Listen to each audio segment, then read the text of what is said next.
Alhamdulillahirabbil alamin wa bihi nasta'inu ala umuri dunya waddin wassalatu wassalam ala asyrafil anbiya wal mursalin amma ba'd. Qala Allah ta'ala fil Qur'anil Karim yarfa'illahu alladhina amanu minkum walladzina utul ilma darajat. Sadaqallahul azim. Pripun kabaripun ibu-ibu, bapak-bapak, sehat nggih? Alhamdulillah. Mentalipun sehat nggih? Alhamdulillah. Semoga pengajian ini menjadikan kita makin sehat secara mental dan spiritual. Mental itu nopo ya? Nah, ibu bapak sekalian, adik-adik, alhamdulillah pada kesempatan kali ini Allah Ta'ala berikan kita rezeki untuk bisa berjumpa, belajar bersama. Dan pada kesempatan kali ini kita mencoba melihat bagaimana Al-Quran itu ngendikan tentang pentingnya, perlunya dan cara untuk sehat secara mental. Dados ibu-ibu, bapak-bapak, yang namanya manusia itu minimal terdiri dari 3 bagian. Nggih, menungso niku nggih ibu-ibu, nggih bapak-bapak. Yang pertama adalah bagian fisik. Dados disebut manusia kalau ada fisiknya. Ini ibu-ibu nek kepanggih rencangipun ketemu dengan temennya pasti ketemu dengan fisiknya. Nek rencange mboten nate gadah, mboten napa tidak pernah punya badan, tidak punya tubuh niku disebut manusia mboten, Bu? Duwe tanggane niku si A meneng ngoten nggih. Si A niku jenengan aja ngomong, tapi mboten ketok. Konco niku mboten tau ndelok, iki sapa iki ngajak ngomong sapa to buwe kuwi. Itu kira-kira jenengan dianggap. Maka manusia itu disebut manusia pertama kalau ada jasadnya atau fisiknya. Ini yang pertama. Yang kedua, manusia itu disebut manusia kalau ada nyawanya, ruhnya. Umpamane jenengan kok kenapa bisa ikut pengajian ini? Karena punya nyawa, sehingga fisiknya, badannya bisa dibawa ke sini. Ada yang pakai kendaraan, ada yang pakai jalan kaki. Bahkan saya pernah ada di pengajian itu dibawa pakai kursi roda, saking pengennya ikut pengajian.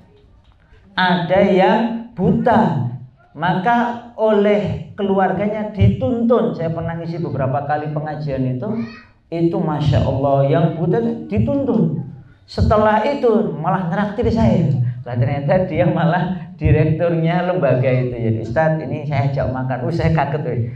Yang buta ternyata malah direkturnya. Jadi direkturnya itu malah buta, Masya Allah. Dan menikah dengan lelaki menikah dengan wanita normal. Jadi yang nyopiri kemana-mana naik mobil itu malah istrinya. Alhamdulillah. Jadi orang itu setelah punya fisik, punya jasad, yang kedua punya nyawa, maka disebut manusia. Pun gadah, pun enten apa niku sudah ada tubuhnya, badannya, fisiknya. Yang kedua sudah punya ruh, masih punya nyawa. Pun cekap dereng disebut manusia normal? Dereng. Disebut manusia normal, sehat secara paripurna kalau punya yang ketiga. Napa yang ketiga niku? Napa? Nggih. Mentalipun sehat. Mentalipun sehat itu diukur dari mana? Sebagian mengukurnya dari kesehatan akalnya. Bapak-bapak, ibu-ibu, kalau disebut akal niku sing kebayang napa jenengan niku? Kan kalau badan kelihatan nggih, oh iki Bu ini, Pak itu kan jelas ada badannya. Wajahnya nggih ngoten niku fisik. Yang kedua, jelas wong masih bisa diajak ngobrol, masih bisa datang ke sini, masih hidup, kan jelas. Yang ketiga, kalau disebut akalnya, punya akal niku nek nopo? Napa? Pikiran. Oh, pikiran. Pikiran niku teng pundi? Teng mriki. Oh. Berarti teng mriki nggih. Niku naminipun napa? Yang di dalam kepala itu yang untuk berpikir itu otak. Oke. Saya bawa buku. Nih, bukunya niki The Intelligent Heart, The Pure Heart. Napa niki artosipun niki. Nah, niki hadiah saking napa niku kula titip rencang saking London mriku. Terus beliau orang Jogokarian pulang, saya alhamdulillah dapat ini, titip beli ini ya. Awalnya nggak mau dibayar, tapi nggak mau lah, saya sudah pesen kok nggak bayar gitu. Nah, beliau membawakan buku The Intelligent Heart, The Pure Heart. Ini adalah buku penelitian tentang kolbun. Kolbun itu napa Bu? Hati. Hati niku teng pundi? Hati napa jantung? Asli nih pun jantung, nggih. Dados yang dimaksud dengan kolbun itu bukan hati alias lever, tetapi hati dalam makna jantung. Rasulullah Shallallahu Alaihi Wasallam bersabda, "Ala inna fil jasadi mudghah." Ketahuilah hai para manusia, sesungguhnya di dalam badan itu ada yang namanya kolbun.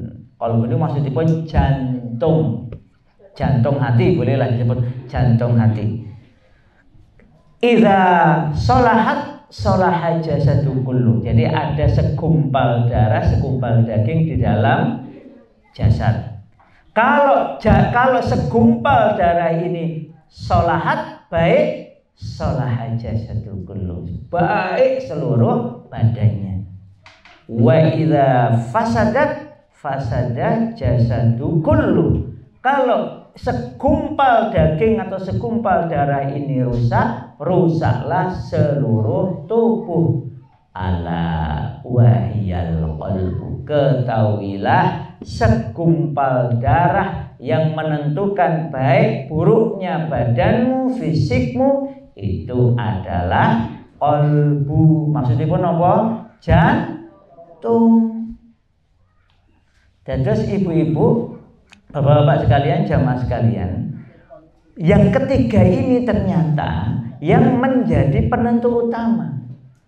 Allah itu tidak melihat fisik kita, Bapak Ibu. Allah tidak melihat jenengan ganteng nopo ayu, jenengan mancung nopo mancung ke dalam, jenengan ajeng putih nopo coklat nopo ireng nopo kemerahan nopo keijauan wis mboten penting. Ingkang penting niku napa? Karena Rasul bersabda, "Innallaha la yanzuru ila ajsamikum wala ila suwarikum." Sesungguhnya Allah tidak melihat kepada fisik-fisikmu, tidak melihat kepada wajah-wajahmu, walakin yanzuru ila qulubikum. Di dalam hadis Rasul mengatakan lagi, walakin yanzuru ila qulubikum. Tetapi Allah melihat ke dalam kolbu kalian. Nanti dalam hadis yang lain, wa a'malikum, dan amal-amal kalian. Dan terus yang dilihat Allah itu ibu-ibu, bapak-bapak, bukan fisik kita, bukan wajah kita, tetapi kondisi jantung hati kita dan amal-amal kita. Nah, penentu semuanya itu namanya pun apa?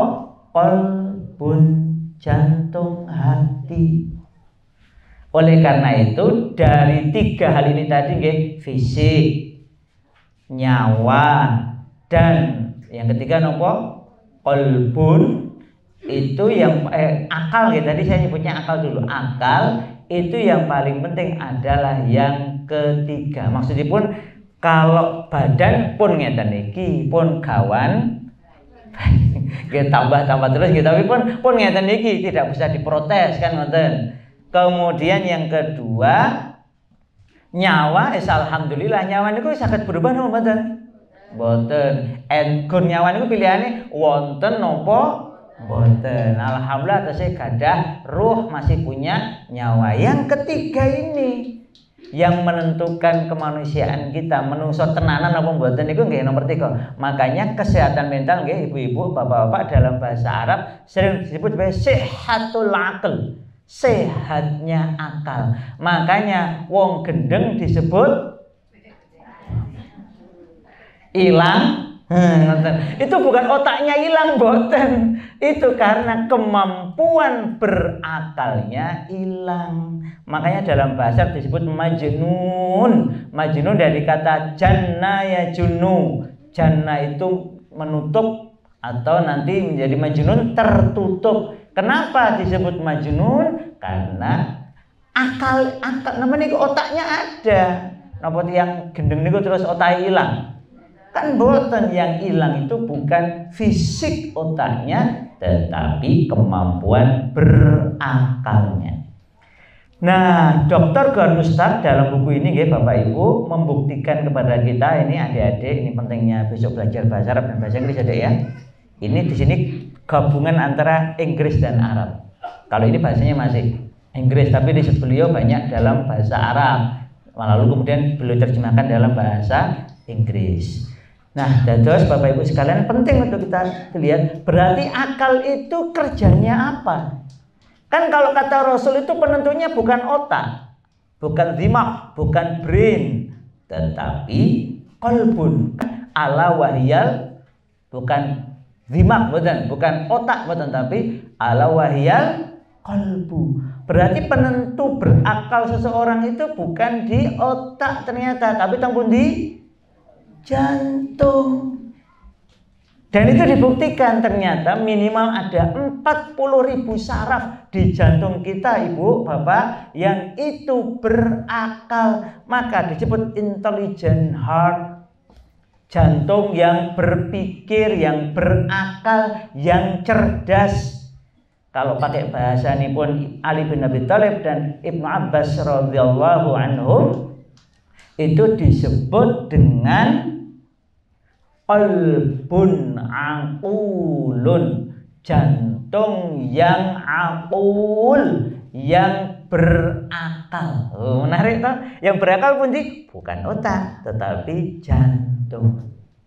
Jenengan ibu-ibu, bapak-bapak, adik-adik ikut pengajian, raosipun seneng napa mboten? Nek raosipun tentrem, raosipun remen, ayem, niku naminipun sakinah. Alhamdulillah, berarti jantung jenengan sehat. Jantung dalam makna kata Imam Al-Ghazali, jantung itu maknanya enten kalih. Pertama jantung secara fisik, yang kedua jantung secara ruhiyah, jantung yang tidak kelihatan tetapi menentukan. Orang ibu-ibu, bapak-bapak bangun subuh, kemudian setelah bangun dia memuji Allah dengan membaca doa, alhamdulillahi ahyana ba'dama amatana wa ilaihin nusyur. Maka kemudian dia jantungnya sehat. Yang bicara lesannya tetapi menjadikan jantung hatinya sehat, tenang, tentram. Begitu pula kalau ada orang bangun tidur ngeluh itu pokok sing metu si elek-elek, maka kemudian jantung hatinya tidak sehat. Padahal tidak ada yang dia lakukan kepada jantungnya secara langsung, kan cuma ngomong, tetapi omongan doa, zikir, atau mendengarkan yang baik. Mungkin nyobi nek zuhur, mungkin jangan cobi dengarkan azan. Karena satu di antara obatnya agar hati ini tenang, sehat adalah nopo? Azan. Nek setan dengar azan purun mboten, Bu? Melari, melajar. Makanya kalau setannya itu manusia, itu maka dia merasa tidak nyaman, tidak enak. Makanya dia cari cara untuk tidak mendengarkan azan.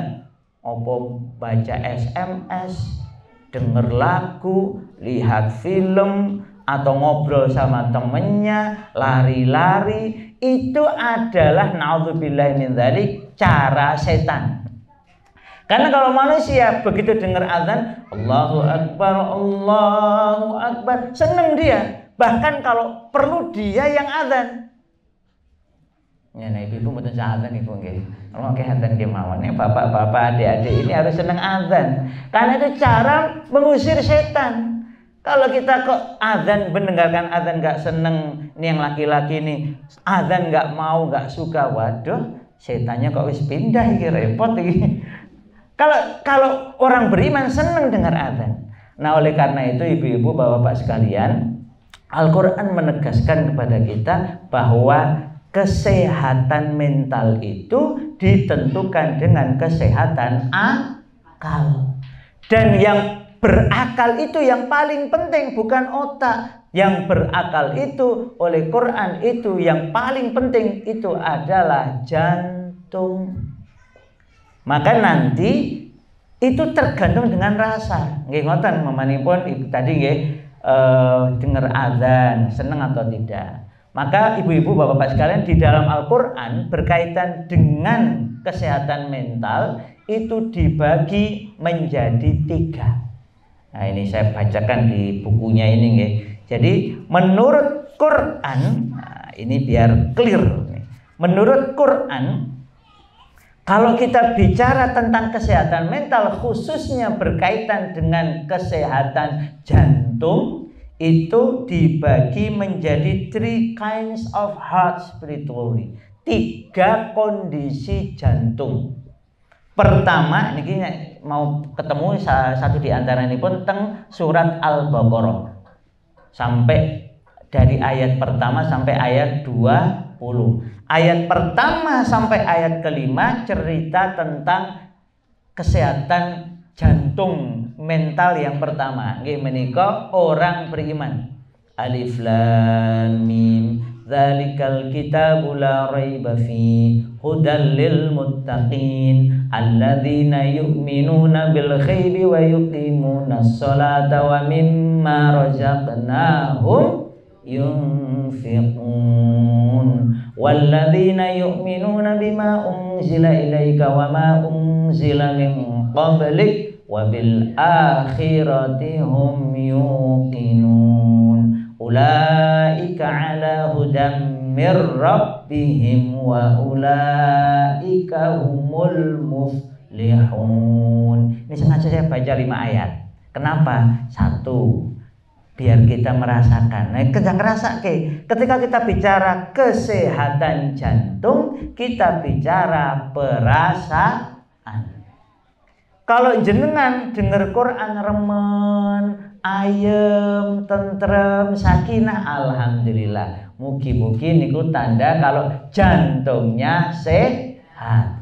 Tapi kalau dengar azan, dengar Quran nggak seneng, wah itu bahaya. Itu sudah mulai disebut kondisinya bisa sakit, qalbun marid, atau malah ya nggak ada rasanya. Wah ini bahaya juga nih, udah mulai agak sakit.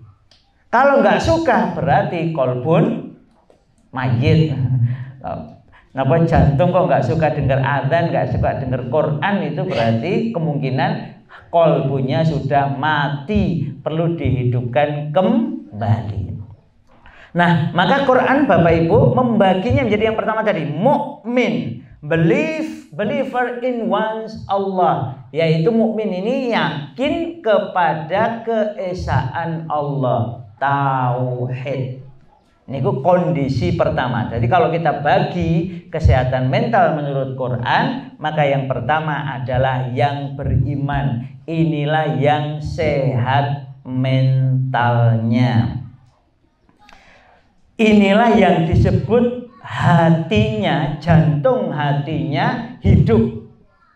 Qalbun salim atau qalbun hayyun, hatinya hidup. Jantung hatinya hidup karena dia beriman. Nanti nggih levelnya benten-benten nggih, tetapi yang penting dia beriman. Engkang nomor kalih kafir, yaitu di ayat ke-6 dan ke-7. Ada yang hafal nggak adik-adik? Al-Baqarah ayat ke-6 ke-7. Alladzina kafaru innal ladzina kafaru sawa'un 'alaihim a'anzartahum am lam tunzirhum la yu'minun khatamallahu 'ala qulubihim wa 'ala khatamallahu 'ala qulubihim wa 'ala sam'ihim wa 'ala absarihim. Jadi yang awal apa yang disebut? Qulubihim. Jadi jantung-jantungnya itu tertutup. Jantung-jantungnya itu diselubungi penutup sehingga dia tidak bisa membenarkan yang benar, tidak bisa menyalahkan yang salah. Umpamanya orang kafir itu nggak urusan nyolong, korupsi, nggak penting. Kan ada toh yang barusan apa nih koruptor gitu. Koruptor pinten? Pinten? 300 triliun, wah akeh tenan nih, oke. Gitu Mas kerupuk ketinggalan kebuak ya. 300 triliun dapat hukuman itu mesak nih, karena nanti berarti hukuman beratnya besok di akhirat. Dan nggak mau nyolongnya 1 rupiah, nyolongnya 1 T, nyolongnya 1.000 rupiah, 1.000 triliun, niku sami kemawon, niku haram. Kalau orang menganggap yang seperti itu bener baik, oh nek ngono aku tak nyolong anu wae 1 triliun, hukumannya bersebulan umpamane nggih. Itu berarti pikirannya sudah mulai kena penyakit kekafiran. Karena dia tidak bisa membedakan mana halal mana haram. Nyolong 1000, nyolong 1 juta, nyolong 1 miliar, nyolong 1 triliun niku sami-sami haram. Makanya di dalam Al-Quran ada surat khusus untuk tukang nyolong sing cilik-cilikan. Karena ini pelakunya banyak. Alah gur sithik, gur 1 gram. Alah gur sithik, gur 1 liter. Alah gur 1 uprit. Wong gur 0,001 gram. Niku tetep namine nyolong. Nek nyolong niku nggih mesti niku barang haram, barang dosa. Napa nami suratipun? Al-Mutaffifin.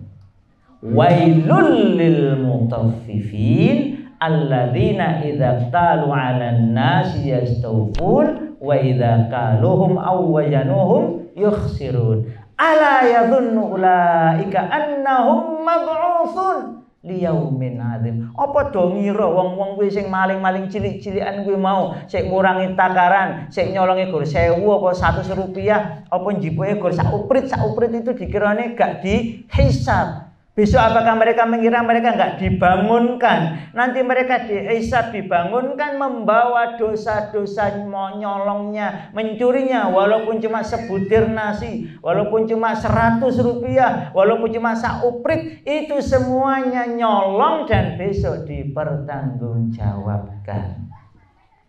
Makanya kata Rasul, ada orang beriman itu ketika nyolong hilang imane. Ketika dia ngapusi, dia berdusta. Dusta itu bukan tanda orang beriman. Itu nanti yang ketiga. Maka hilang imannya. Nah, kalau orang kafir sekafir-kafirnya kafir dalam mana ini nggih, itu dia tidak percaya kepada Allah, ra percaya. Golek halal angel kok ya umpama ya sepentinge ono hal golek halal angel kok ya kau cara haram. Wah. Begitu dia dengar 300 triliun enak banget ya cuma dihukum 6,5. Itu enggak enak. Itu hukuman 6,5 tahun wong dia enggak dihukum saja itu tambah enggak enak. Kenapa? Berarti hukuman dari Allah pasti akan lebih berat. Jenengan hitung mawon jenenge sinten niku koruptor niku nggih sing bener-bener terbukti korupsi nggih, bukan yang difitnah korupsi lho nggih. Yang bener-bener koruptor niku jenengan catet jenenge. Seumben jenengan catet, nek dhek mboten tobat matine mesti sengsara. Kenapa? Karena Quran sudah ngasih contoh. Nama koruptor di Quran yang paling gede itu salah satunya namanya Qarun. Qarun itu koruptor termasuk paling gede dalam urusan duit. Kok cuma 300 T? Wah itu ecek-ecek nek nggih Qarun nggih. Qarun itu nek pamer hasil korupsinya, itu ngeri. Karena yang membawa gudang hartanya saja niku 10 lelaki terkuat di zamannya. Niku cuma gotong kuncinya. Saking banyaknya hartanya, yang dipamerkan cuma kunci gudang harta hasil korupsinya. Itu korupsi terang-terangan. Makanya kalau ada yang korupsi itu langsung kelingan, kuwi kaya Korun, Titenono. Itu kan macam-macam. Pokoknya kalau ada koruptor apa malah pamer, namanya pun flexing nek bahasane cah nem niku flexing. Dados punya harta hasil mencuri, hasil korupsi, hasil riba, hasil enggak bener lalu dia pamer, namanya pun apa? Flexing. Itu nanti ibu-ibu, bapak-bapak, adik-adik catat aja namanya siapa. Itu pasti akan dihukum oleh Allah. Kalau dia nggak tobat, dia akan bernasib kayak Korun, akan tenggelam beserta hasil korupsinya. Catat kemauan. Karena Allah itu maha adil. Dan ini bagian penting. Kata Prof. Zakiyah Darajat, kalau orang beriman, maka dia beriman dengan 6 rukun iman. Antuk minabillah wa malaikati wa kutubi wa rusuli wal yaumil akhir wa tu'mina bil qadari khairihi wa syarrihi. Dados yang pertama ini penting. Ketika orang itu betul-betul beriman, maka dia beriman kepada Allah. Beriman kepada Allah itu juga iman kepada keadilan Allah. Dados ibu-ibu, bapak-bapak, catat nggih. Para koruptor yang sudah terbukti korupsi ini catat, nek mboten tobat pasti nasibnya kayak Korun, di dunia akan dibleseke Gusti Allah, di neraka naudzubillah sengsorone parah nih. Semakin banyak hasil curiannya, semakin banyak hasil korupsinya, semakin banyak hasil nyolongnya, maka nanti dikalungkan. Jenengan bayangkan korupsi tanah, korupsi aspal, korupsi macam-macam itu nanti dikalungkan. Napa mboten mesakne niku? Nek 300 T niku nek dikalungke napa mboten abot niku. Enten ini cerita wong ini kadang ya aneh-aneh. Dados ada orang itu riset di video kalau membawa uang agem tas ngoten nggih, tas. Dados uangnya itu difisikkan pakai kertas itu. Bawa uang 1 juta, melayune sih kenceng. Bawa uang 100 juta, lumayan masih agak kenceng. Bawa uang 1 miliar, agak turun lagi. Bawa uang 1 triliun, sudah mulai ngos-ngosan. Bawa uang 100 triliun, sudah nggak bisa lari, kudu nyeret. Padahal itu baru di dunia. Jadi kalau ada berita korupsi, ada berita orang koruptor benar-benar terbukti korupsi, bukan difitnah, kok dia kemudian merasa bahagia hukumannya cuma sebentar, ketahuilah orang ini sedang menunggu hukuman Allah, dan hukuman Allah itu lebih berat. Makanya saran saya jangan catat jenenge niku sinten sing jelas-jelas korupsi niku, tunggu tanggal siksaannya. Niku nek menurut Quran nanti kalau dia nggak tobat di dunia pasti akan dibleseke Gusti Allah seperti Korun di dunia, itu pasti. Karena hukuman Allah itu sesuatu yang sunnatullah kalau dia nggak tobat. Kemudian berikutnya baru nanti di akhirat dia mati kok nggak tobat, aduh sengsara ini naudzubillah. Makanya ibu-ibu bapak-bapak sekalian, tidak ada koruptor, tidak ada pencuri, perampok kecuali dia akan menderita dunia akhirat kecuali yang bertaubat. Nah, ngoten nggih, ini yang kedua. Jadi kalau dia kafir, maka dia ini somebody whose heart is dead, seseorang yang hatinya mati. Ini Quran bilang begitu. Mau diberi peringatan ya ora gelem, mau dibiarkan ya tetap kafir. Itu maka namanya disebut hatinya mati. Ini jantungnya tidak sehat, hatinya mati. Kemudian yang ketiga adalah disebut munafik. Jadi setelah yang pertama tadi iman, mukmin, yang kedua kafir, yang ketiga ini oleh Quran disebut munafik. Ini ayat ke berapa berarti? Ayat ke 1, 8 nggih, 8 sampai ayat ke-20 contohnya di dalam Al-Qur'an. Terus pemetaan ini oleh Quran salah satunya teng surat Al-Baqarah. Mukmin ayat 1 sampai 5, kafir 6 sampai 7, 8 sampai 20 niku membahas tentang kaum munafik hipokrit alias kaum sing napa nika ngomongnya mboten saged dipercaya. Kenapa? Karena somebody who has a disease. Munafik ini kata Rasul wonten tandhanipun. Nah, ibu-ibu, bapak-bapak, adik-adik hati-hati kalau sudah kena tandanya. Ayatul munafiq salatun. Tanda-tanda munafik itu salatun atau salatun 3. Nanti di dalam hadis yang lain 4. Ayatul munafik salasan yang 3 ini, yang ini 3. Idza hadatsa kadzaba. Kalau dia bicara dia bohong. Nah, berarti nek enten mulai napa niku wong kok omongane mboten saged dipercaya, entah dia di atas entah dia di bawah, niku berarti kena penyakit munafik. Idza hadatsa kadzaba. Yang nomor kalih wa idza tumina khana. Urut mawon nggih. Idza hadatsa kadzaba wa idza wa'ada akhlafa. Kalau dia berjanji dia mengingkari, blenjani janji. Katanya napa niki? Nek sing biasanya blenjani janji nek bagian napa niku Bu? Pak. Utang. Oh, aku nyilih Pak yo. Tenan wis. Bulan besok bulan Januari dihitung wae. Tangki saiki tanggal piro iki? Tanggal 29. 29 Januari tak bayar utang wis tenin. Bahkan sudah pakai tanda tangan ngomongane nggih. Kan disarankan kalau kita utang-utangan itu pakai tanda tangan, pakai kertas, pakai bukti. Makanya ayat terpanjang dalam Quran itu adalah ayat perjanjian.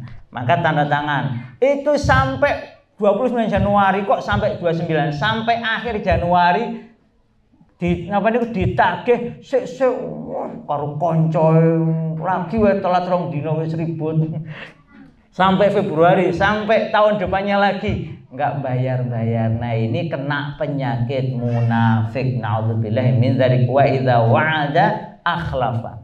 Ini juga berkaitan dengan yang lain, janji melakukan apa tapi ternyata belenjani.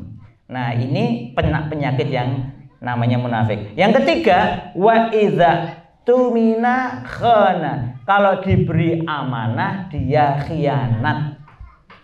Diberi amanah uangnya RT atau uangnya lembaga, malah dipek dewe. Ini pernah kejadian ibu saya. Ibu saya itu mau haji waktu itu sama bapak. Bapak sudah haji, tapi haji itu nemeni ibu. Jadi sudah pernah haji, terus haji nemeni ibu. Lalu dititipkan, yang namanya mbah haji kan mesti ada lembaganya, maka titip ke, wah ini temen lah, temannya bapak dan ibu. Na'udzubillahi min dzalik. Dikasih amanah itu sampai hari H harusnya sudah pelunasan, duitnya hilang. Terus bapaknya itu, terus istrinya meninggal. Jadi suami istri yang sana itu istrinya meninggal. Yang pintar ngelola duit dan amanah itu istrinya. Nah, ini bapaknya ini uangnya ketoknya akeh didagangin kemana-mana, padahal bukan uangnya. Sampai akhirnya tidak bisa membayar dana haji, padahal jamannya banyak sekali. Sampai kalimatnya begini nih ketika ditagih sama ibu. Kalau ibu nggak mau saya itu nggak punya apa-apa Bu. Kalau ibu nggak terima ya beleh saja saya, gitu katanya. Sembelih saya, ambil darah saya. Nanti ibu tahu kalau nggak ada uangnya. Ibu saya malah, ya Allah Pak, sampeyan iki wis salah malah marahi salah liyane. Mateni kowe malah penjara, dosa penjara. Jadi yang kena tipu itu banyak. Akhirnya disebut tipu-tipu. Akhirnya orang ini masuk penjara. Nauzubillahi min dzalik. Gara-gara ngemplang duit talangan haji. Nauzubillah. Terus ibu-ibu, bapak-bapak sekalian, tanda munafik ini perlu kita waspadai. Kalau berbicara dusta, Kalau berjanji mengingkari, kalau diberi amanah kepercayaan khianat. Nah ini bahaya. Kenapa? Karena ketika semakin kuat penyakit munafik ini, lalu dia mati membawa penyakit nifak, maka huwa auhiya fid darkil asfal minan nar. Allah akan berikan dia, cemplungkan dia ke neraka bagian paling bawah. Maka Bapak Ibu, adik-adik jamaah sekalian, Al-Quran mengajarkan kepada kita, petanya sudah jelas. Yang sehat mental, yang sehat kolbunya. Maka ini disebut iman. Dia iman kepada Allah, maka dia yakin semua yang dilakukannya itu dilihat oleh Allah. Maka Rasulullah SAW bersabda setelah tentang iman itu ditanya tentang ihsan, kata beliau, anta'budallah ka'annaka tara. Kamu itu beribadah kepada Allah seakan engkau bisa melihat Allah. Ibu-ibu, bapak-bapak, ibadah itu ada dua. Ibadah mahdhah, ibadah yang sudah ditetapkan jenisnya, caranya, waktunya, kaifiatnya, itu tata caranya sudah ditetapkan seperti sholat. Makanya sholat kita nggak boleh ngarang, waktunya ya sesuai waktunya, kemudian caranya sesuai yang telah ditetapkan. Makanya orang umpamanya aku harap sholat apa? Sholat subuh istimewa. Maksudnya pun nek sholat subuh liyane kan nunggu azan. Nah, aku ki saking istimewane sholat subuh ki jam 12 wengi. Ku jenenge ora sholat subuh. Sholat malam. Ora beda iki wae ngarang-ngarang piyambak. Saya pernah ketemu mbak-mbak. Itu puasanya itu aneh. Saya tanya, loh, ayo silakan kan enten acara gitu. Terus sebenarnya banyak, pesertanya banyak. Waktu di satu kampus Islam. Ayo silakan adik-adik, saya manggilnya adik-adik karena junior saya. Enggak, Pak, saya sedang puasa. Loh, saya bingung. Mosok jam 8 malam puasa. Loh, puasa apa, Dik? Saya biasa puasa. Dia nyebutnya, saya nggak tahu ya, dia nyebutnya puasa mutih gitu katanya. Jadi puasa mutih itu adalah versi dia loh ya. Saya kan ini kan namanya versi ngarang ya. Sak penake sing ngarang toh. Versi dia itu puasa mutih itu selama 3 hari. Itu tidak makan, tidak minum selama 3 hari kecuali yang putih-putih. Air bening apa air putih ini? Batin kalau nek air putih kudune susuan ngoten nggih. Saya nyebutnya air bening katanya, air bening. Kalau makan hanya boleh nasi. Ini saya enak isi mangan. Terus nama mulai dia nyebut pokoknya yang putih-putih. Nama mulai Bu? Telo. Nggih, Ibu pinter nih puasa putih ya jenengan. Ngoten nggih. Terus kemudian ngeten. Nah, itu selama 3 hari. Tapi puasanya tidak makan, tidak minumnya itu mulai maghrib. Oh, tambahan lho. Mulai maghrib, jadi begitu azan maghrib itu nggak boleh lagi makan dan minum. Terus boleh mulaikan makan dan minum yang putih-putih tadi itu setelah azan subuh. Oh ngarang ini. Sudah puasa mutihnya ngarang, tidak ada dalilnya dalam agama. Itu ngarang juga waktunya. Kalau Rasul kan jelas puasa itu setelah waktu ba'da minal subhi, dari waktu fajar, minal fajar sampai maghrib kan nonton. Ini malah dibalik sama dia ini. Pokoknya lu yang ngajari siapa? Yang ngajari bapak kali simbah. Oh berarti memang errornya sudah dari keluarganya. Jadi diajari biar nanti kamu punya energi, kekuatan apa udah nyebutnya energi spiritual apa itu puasa mutih 3 hari tiap bulan. Padahal itu niru ayamul bir. Memang ayamul bir itu disebut sebagai hari-hari putih. Tapi maksudnya itu 13, 14, 15 Hijriyah. Bukan terus coroni ngarang-ngarang piyambak mentang-mentang putih terus mangane gur putihan, ngombe banyu putih. Napa niku segone putih. Kalau makan telur putihan, telo nomole, semua sing putih-putih. Sesuai nggih napa-napa diputihke sedanten nggih kerupuk putih. Ya Allah, sampai waktunya dikarang-karang sendiri. Nauzubillahi min dzalik. Sebenarnya bagus kalau 13, 14, 15 Hijriahnya. Tapi waktunya caranya pakai caranipun Rasulullah Sallallahu Alaihi Wasallam. Nah, terus ibu bapak sekalian, maka kalau kita bicara kesehatan mental kita berkaitan dengan jantung hati kita tadi, maka yang perlu kita perhatikan adalah ibadah kita. Jadi di dalam Islam kita diajari kalau pengen sehat mental kita, maka cara ngukurnya adalah keimanan kita. Kalau keimanannya sehat, cara ngukurnya adalah ibadah kita. Anta'budallah ka'annaka tarah. Baik ibadah mahdhah, salat. Yang paling gampang nggih salat 5 waktu. Salat 5 waktu itu pas kita salat raosipun seneng napa mboten. Enak napa mboten. Nikmat napa mboten. Makanya kalau ukurannya itu jantung cocok.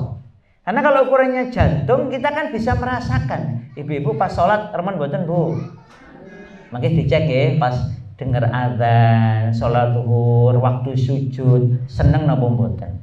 Kalau pas amal soleh kan selain qulubikum nanti ada jenis kedua, naminipun ibadah ghairu mahdhah, ibadah yang tidak ditetapkan oleh Allah secara khusus. Ini adalah semua amal-amal yang tidak ada penetapan khususnya kecuali yang umum-umanipun jenengan sodako. Waktu kapan pun kan terserah. Ada yang wajib, naminipun zakat, naminipun zakatul fitri kalau bulan Ramadan. Tetapi ada yang bebas, jenengan mau infak, mau sodako. Nah setiap jenengan infak itu amal soleh kan? Nah saat itu sebenarnya ketika jenengan infak, jenengan wakaf, jenengan sodakoh, itu jenengan sedang menyehatkan jantung hati. Jenengan salaman, senyum dengan saudaranya, menyapa dengan sapaan yang baik, itu sedang menyehatkan jantung hati. Bapak-bapak mendidik anak-anaknya dengan baik, ibu-ibu merawat anaknya dengan baik, itu sedang menyehatkan jantung hatinya. Setiap amal soleh Bapak Ibu yang dilakukan karena Allah itu sedang menyehatkan hati. Nah, pemetaan saking Prof. Hasan Langgulung ini saya bawa bukunya nggih ibu-ibu, bapak-bapak sekalian, adik-adik, itu ternyata sakit mental riyen. Sakit mental itu penyebab utamanya wonten kalih. Jadi sakit mental itu menurut para psikolog itu ada 2 penyebabnya. Pertama adalah kecewa terhadap masa lalu. Jadi niki kaitannya kalih sing pun berlalu kan, yang sudah terjadi. Ingat mungkin waktu kecil kecewa nopo kalih tiyang sepuhe, kecewa dengan dirinya sendiri, umpamane pernah ikut lomba. Terus waktu di lomba itu salah menghafal doa umpamanipun, atau salah menjawab ketika cerdas cermat. Umpamane nggih, terus kecewa, aduh, coba nek jawabanku bener, mesti ya juara. Tapi itu sudah terjadi, sudah kejadian yang lampau. Begitu itu masih dibawa di zaman sekarang, itu menyebabkan sakit mental.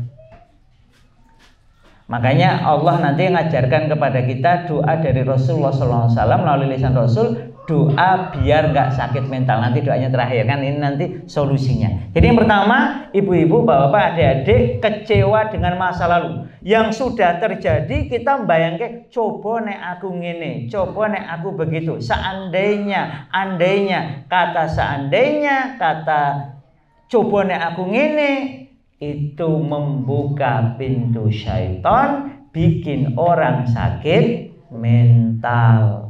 Sakit hatinya, sakit mentalnya. Naudzubillahi min dzalik.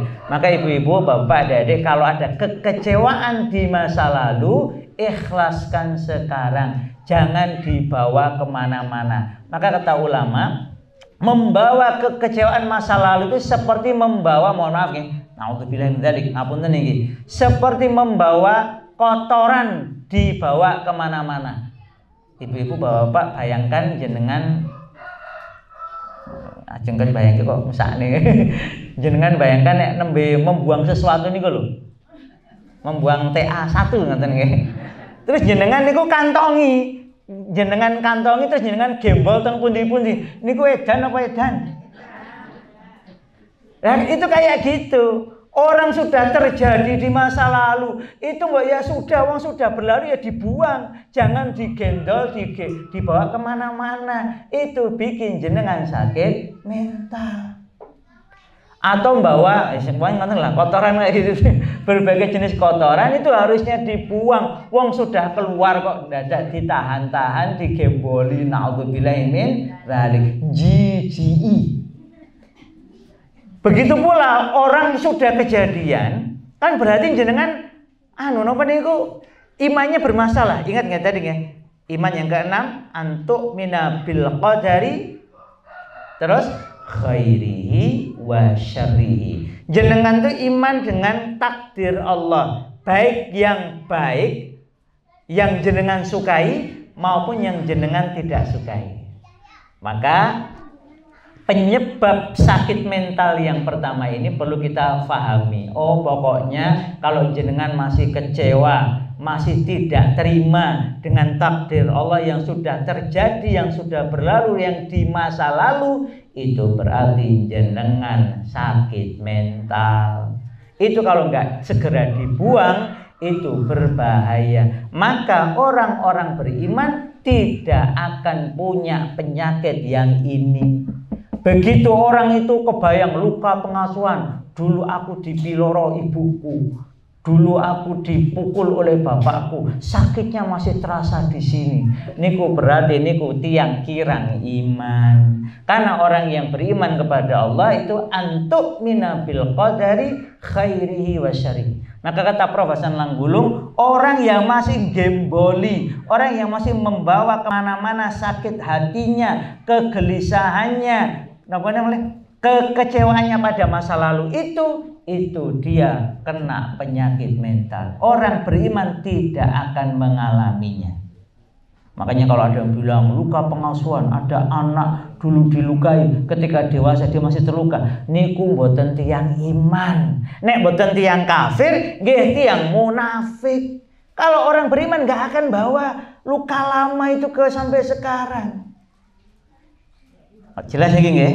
Jadi kalau ada ibu-ibu, ada bapak-bapak, ada adik-adik masih membawa luka lama, luka hati yang di masa lampau masih dibawa sampai sekarang, itu kata Prof. Hasan Langgulung, ini kunjenengan berarti imannya kurang. Karena bagian dari rukun iman kita adalah setelah yakin itu datangnya dari Allah, maka yang keenam tadi, kita yakin bahwa takdir Allah kalau sudah terjadi itu sudah yang terbaik menurut Allah. Penak no mboten nek ngoten niku? Penak. Saya juga pernah napa niku kelas 3 SMA niku maknil ke Jepang. Dibiayai full karena maaf kok kelas 3 nggih. Nek mboten kelas 2 kelas 3 itu mau berangkat ke Jepang. Alhamdulillah pas wawancara pakai bahasa Inggris. Saya diwawancara ngarang waktu itu bahasa Inggris saya plegak-plegu, pokoknya ngarang kemawon. Ternyata mboten lolos. Lawang bahasa Inggris ngarang ya kata pewawancaranya, oh iki ora iso bahasa Inggris iki. Nek saniki insyaallah saged. Tapi nek jaman niku kan pokoknya ngarang kemawon. Ternyata ya namanya orang kan ngerti ilmu nih ta. Oh iki cacis radong iki.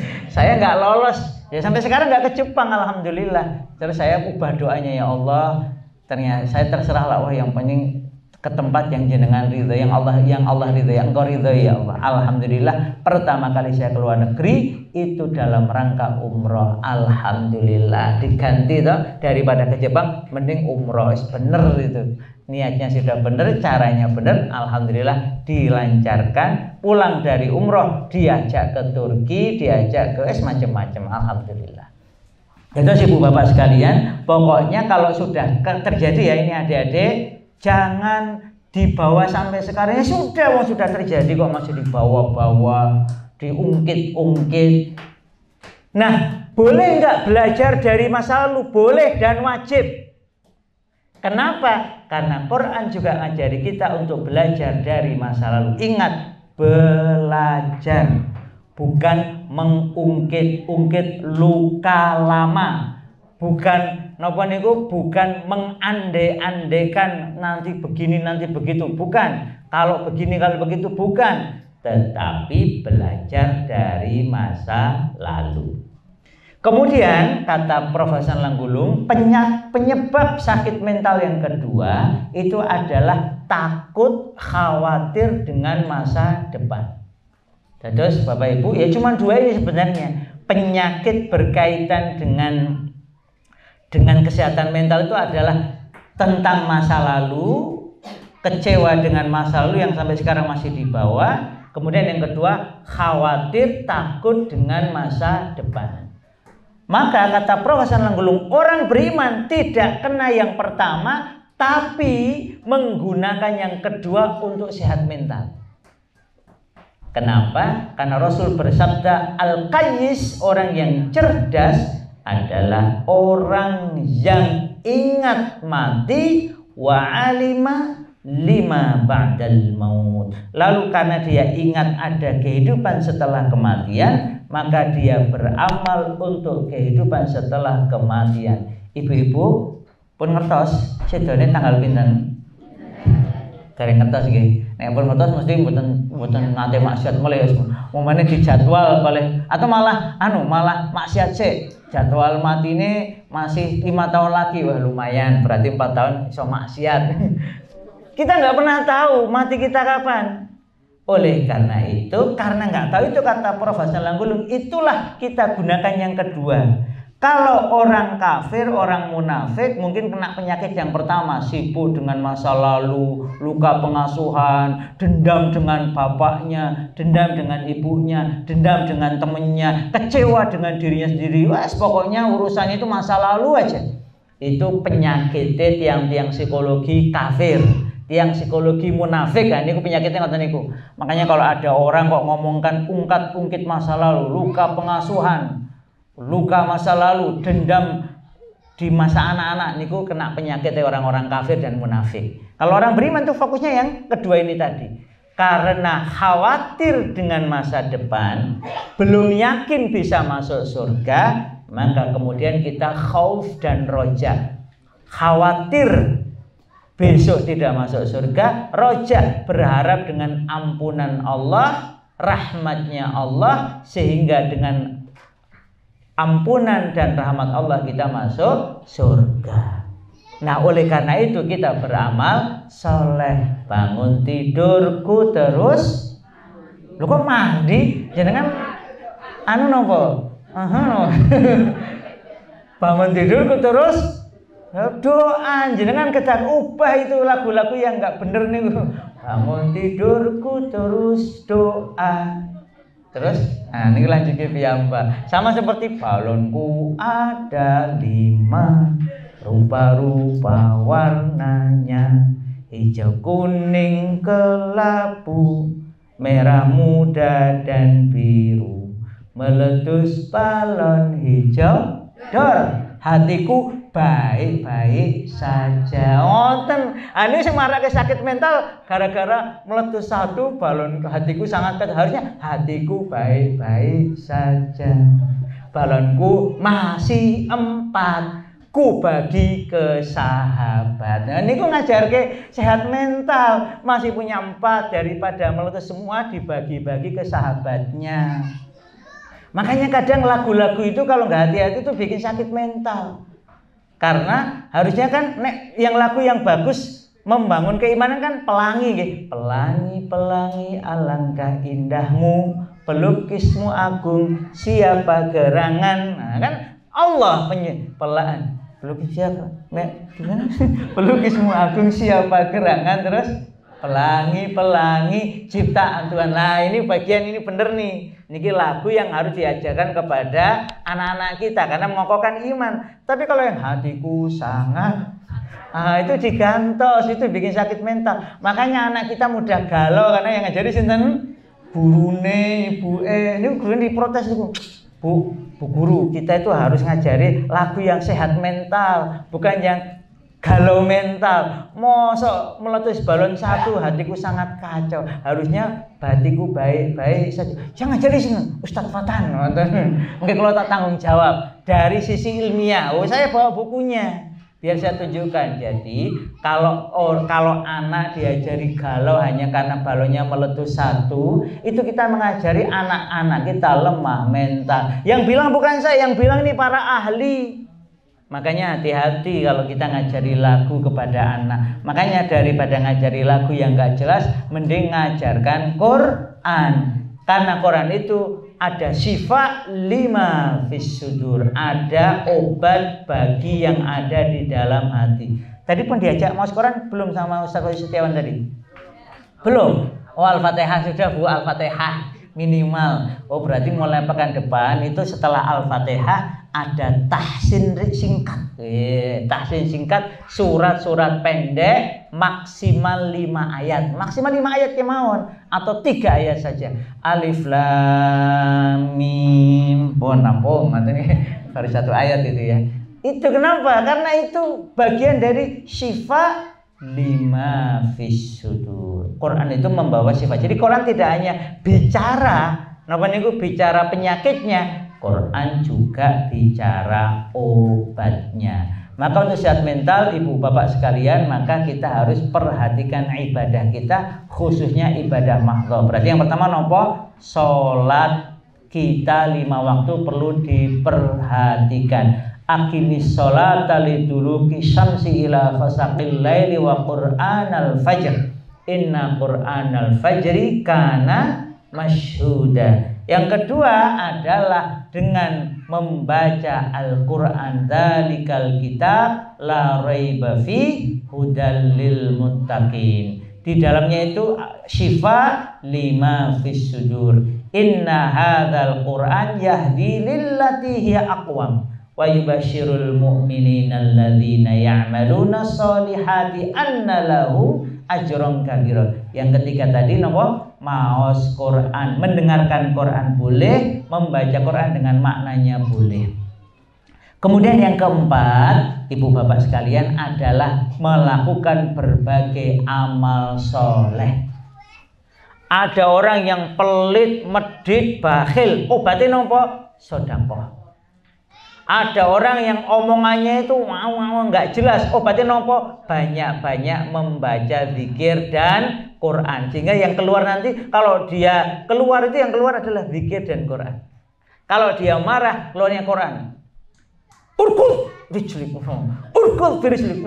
Apa ya Pak? Kowe kok aku lagi nesu makanya metune Quran kene tok pahala. Iqra bismillahirrahmanirrahim. Jadi mbak yang keluar itu Quran. Al-Qari'ah. Mal Korea, apa ya Pak? Aku lagi nesu dari gen-gelingan Korea itu gen-gelingan neraka. Terus ibu bapak sekalian, kita diajari meskipun kita ini berlatih semua, saya juga berlatih, maka kita ini harus memperbanyak amal soleh untuk obat hati kita. Jadi kalau kita itu semakin, makanya kata Allah itu dalam Quran itu, orang kafir itu yang jantung hatinya, kolbunya sakit apalagi mati, itu seperti batu, keras seperti batu.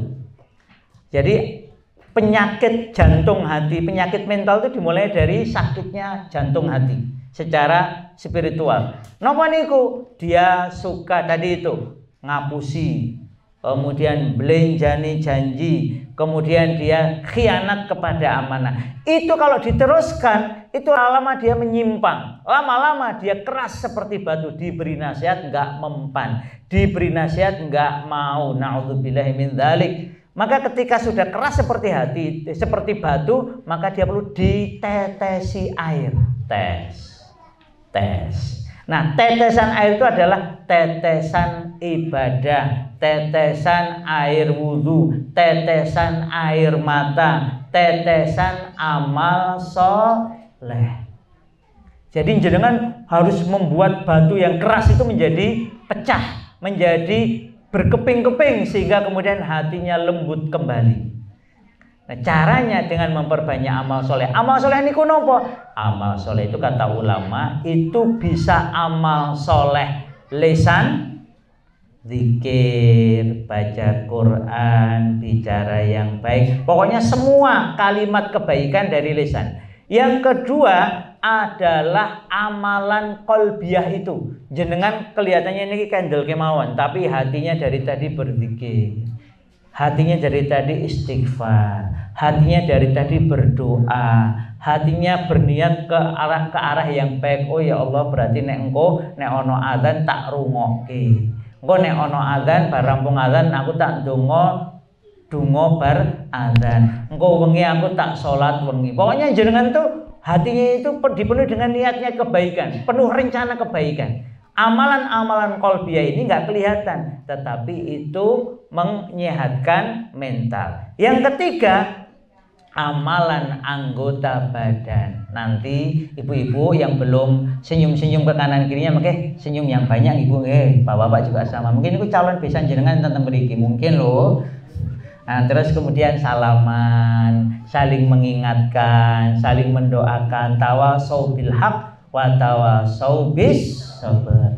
Nanti pulang dari sini jalan sambil zikir itu nanti pasti jalannya kendaraan jenengan turun sangat. Kenapa? Karena yang lewat itu orang yang sedang ingat Allah. Nanti jenengan persani, nanti jenengan tandai. Kalau sampai kemudian ketika jenengan lewat atau jenengan sampai rumah kok ada ayam jantan berkokok, maka insya Allah itu kabar baik. Semoga karena Allah ridho kepada jenengan sehingga malaikatnya begitu ngelihat jenengan langsung malaikatnya menaungi jenengan sehingga kemudian ayam jantannya berkokok. Alhamdulillah. Maka ibu-ibu bapak sekalian, mari kita sehatkan mental kita dengan beramal soleh dengan lisan kita, dengan kolbu jantung hati kita, dan dengan seluruh anggota badan kita. Semoga Allah Ta'ala ridhai dan semoga Allah Ta'ala jadikan semua yang hadir ini sehat mentalnya, kemudian wafat dalam kondisi husnul khatimah. Besok insya Allah kita bisa reuni akbar di surganya Allah yang mengalir sungai-sungai di bawahnya. Demikian saya kembalikan ke pembawa acara. Iya, matur suwun jazakumullah khair pada kesempatan belajar kita pagi hari ini. Mungkin menambah sehat mental kita Ibu, Bapak, dan juga bagian ikhtiar kita untuk meraih ridho Allah SWT dengan menambah atau meminta ilmu dari yang maha memberi ilmu. Oke, ngomong tentang tadi ada tentang doa. Iya. Dengan doa tentang menjaga kesehatan mental itu. Oh, iya. Iya, seperti itu. Oke, doa tentang kesehatan mental. Mau yang pendek apa yang panjang, Bu? Singkat, padat, cepat, kilat gitu nggih. Nggih. Doa yang pendek itu diajarkan Rasulullah SAW ngeten iki. Ayo sinten sing saged? Doa yang pendek. Malah saya kok ikut lupa nih yang pendek, yang panjang malah ingat, yang pendek malah lupa. Astagfirullahaladzim. Yang pendek itu yang itu loh. Ya Allah, ya muqallibal qulub, tsabbit qalbi ala dinik. Pun pendek niku nggih. Sareng-sareng nggih. Ya muqallibal qulub, tsabbit qalbi ala dinik. Wahai yang membolak-balikkan kolbu, teguhkanlah kolbuku di dalam agamamu. Itu yang pendek. Kemudian yang panjang ini pernah dibahas oleh Buya Hamka sampai 1 jam lebih. Itu adalah yang terkenal dari Rasulullah juga. Allahumma inni a'udzubika minal hammi wal hazan, wa a'udzubika minal ajzi wal kasal, wa a'udzubika minal jubni wal bukhl, wa a'udzubika min ghalabatid daini wa qahrir rijal. Berlindung kepada Allah dari 8 penyakit mental. Nah, 8 ini. Ini pernah dibahas secara panjang lebar oleh para ulama termasuk Buya Hamka. Saya sudah pernah mendengarkan dados betapa pentingnya kita menjauhkan diri dari penyakit-penyakit mental yang 8 ini. Pun hafal nggih? itu biasanya ada dalam zikir pagi dan petang. Nanti kalau jenengan nggak punya bisa minta ke panitia, atau kalau jenengan mau beli mungkin di toko buku ada kayaknya ya, zikir pagi dan petang ada di Al-Maghfurat, ada di seingat saya juga ada di Al-Adhkar maupun kitab zikir yang lain. Mengatakan Allah alam. Iya, alhamdulillah, alhamdulillah. Apa ya Bu? Ya muqallibal qulub Sabit qalbi ala. Iya, alhamdulillah. Ini masih ada waktu untuk sesi tanya jawab. Dua penanya, putra maupun putri. Wonten. Bapak besar, spesial nih. Monggo Bapak besar. Oh. Assalamualaikum warahmatullahi wabarakatuh. Waalaikumsalam warahmatullahi wabarakatuh. Nggih, monggo Pak. Assalamualaikum warahmatullahi wabarakatuh. Waalaikumsalam warahmatullahi wabarakatuh. Pertama saya bersyukur ya pagi hari ini dapat mendapatkan suatu ilmu atau tambahan ilmu dari Pak Ustadz. Kemudian saya tertarik pada suatu hal yang dikatakan tadi seandainya.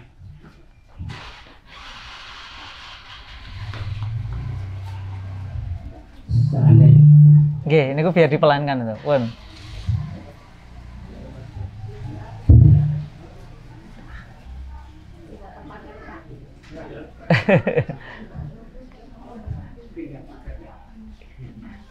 Memang harus mendekat gitu ya, Pak. Nggih.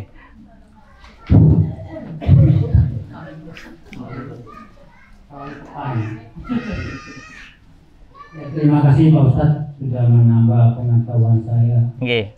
Mungkin dulu tidak pernah saya dapati. Hanya sering saya gunakan itu menggunakan kata seandainya dalam suatu hal melihat suatu peristiwa yang mungkin ini merupakan suatu kesalahan karena Pak Ustadz tadi suatu peristiwa yang sudah terjadi itu adalah suatu takdir, tidak boleh kita bahas menurut pengertian saya. Nah, apakah suatu peristiwa tadi tidak bisa kita jadikan suatu introspeksi untuk masa depan kepada generasi berikutnya? Ini suatu pengajaran gitu. Ya. Tapi kalau kita sudah beranggapan itu sudah takdir, ya jangan dibahas lagi. Itu memang dari Allah. Nah, itu yang saya tanyakan tadi. Kemudian kita ambilkan suatu peristiwa, misalnya peristiwa beberapa hari yang lalu di jalan tol Malang Surabaya. Mungkin Bapak Ibu sudah melihat TV ya, ini mendapatkan korban yang cukup banyak. Ya, jadi supir truk berjalan mendaki, kemudian dia melihat heaternya atau suhunya panas, kemudian dia berusaha pinggir ke bahu jalan, itu sudah benar tindakannya. Kemudian dia menghentikan mobilnya dengan memasukkan handle ring, itu sudah benar. Tapi dia melompat keluar, itu berusaha mengambil ganjal untuk menambah kekuatan supaya tidak berhenti. Tapi usaha yang inilah yang membuat suatu celaka. Ya. Belum sempat dia turun, belum sempat dia mendapatkan ganjal, truknya sudah mundur duluan, kemudian ditampani oleh bis yang belakang, yang mengakibatkan supir bis dan dua kenanya meninggal, kemudian pelajarnya juga meninggal, 2 orang itu mobil bis pariwisata.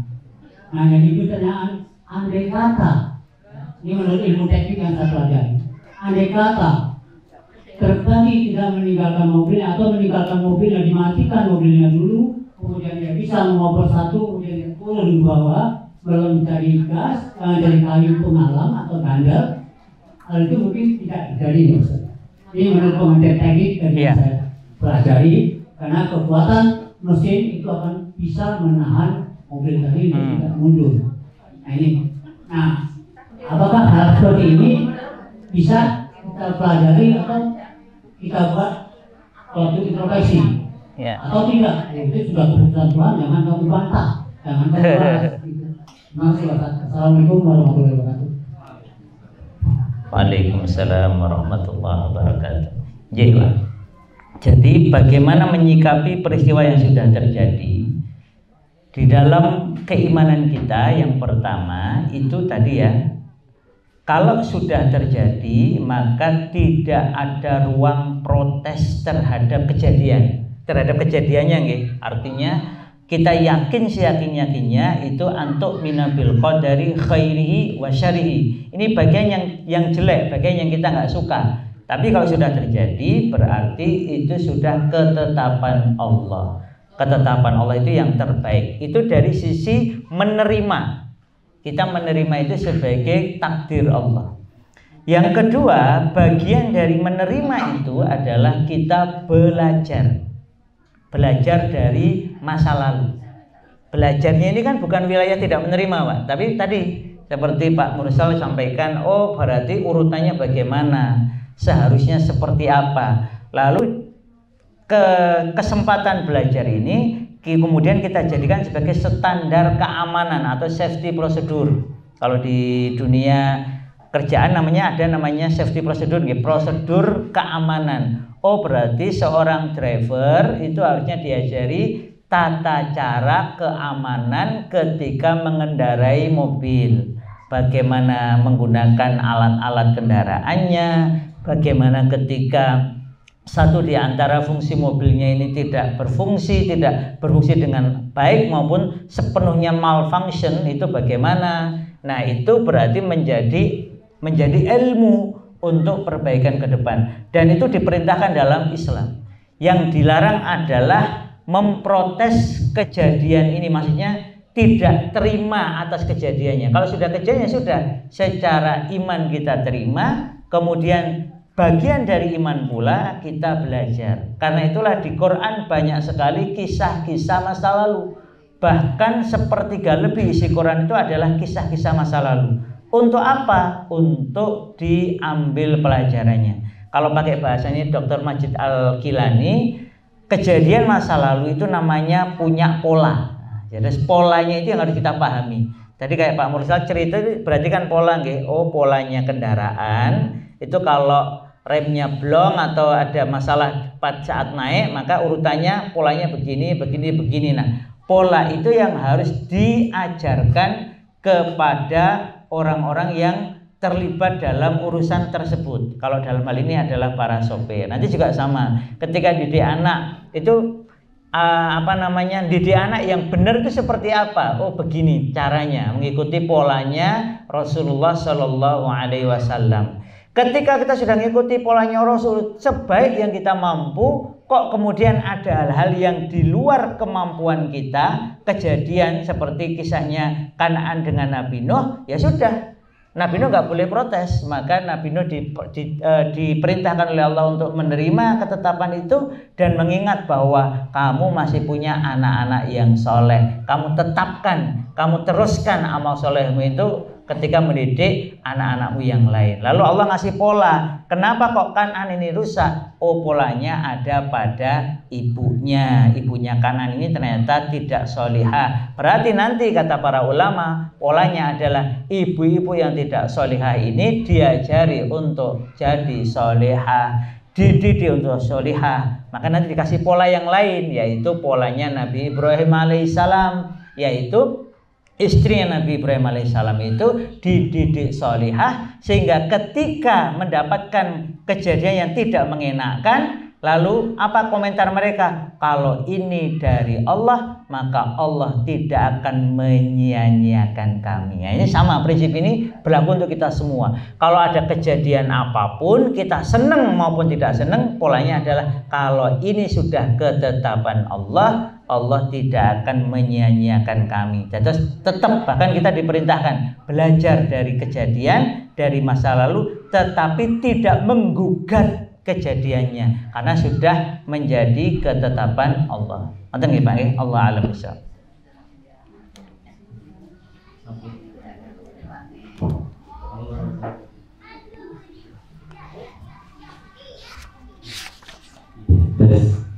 Ini ada pertanyaan satu ya melalui online dari Zoom. Ini ngapunten, ini pertanyaannya, bagaimana dengan orang-orang yang tersakiti karena trauma akan perilaku pasangan, misalnya diselingkuhi, mereka kan seringkali susah lepas dari sakit hati, apalagi bila pasangan sendiri. Iya. Oh iya, ini ada online-nya ya, ini ya, via Zoom ya. Oke. Gimana? Kalau sudah kejadian, prinsipnya sama. Jadi kejadiannya tidak kita kritisi karena sudah kejadian. Peristiwa selingkuh itu pasti ada urutannya. Umpamanya, ini sekali lagi kalau kita mau belajar ya. Kalau peristiwanya kan sudah kejadian ya sudah. Itu sudah sesuatu yang terjadi. Maka khairihi wa syarihi. Ini bagian yang sekali lagi nggak kita suka. Oke, terus apa pelajarannya? Nah itu yang kita ambil. Kalau sudah kejadian, kita yakin itu yang terbaik dari Allah. Lalu kemudian kita ambil pelajarannya. Apa maksud Allah dari ini? Ketika pasangan yang selingkuh itu kemudian dia bertobat dan menunjukkan kesungguhan taubat, oke, kita terima. Tapi kalau yang selingkuh ini kok tetap malah gaya, itu aku selingkuh itu bukan karena salahku, itu karena kamu itu. Maka yang disalahkan orang lain, maka ini berarti orang ini kan nggak tobat. Kalau orang ini tidak menunjukkan perilaku bertobat, malah melanjutkan kemaksiatannya, maka seorang suami atau seorang istri boleh bahkan diperintahkan untuk menceraikannya.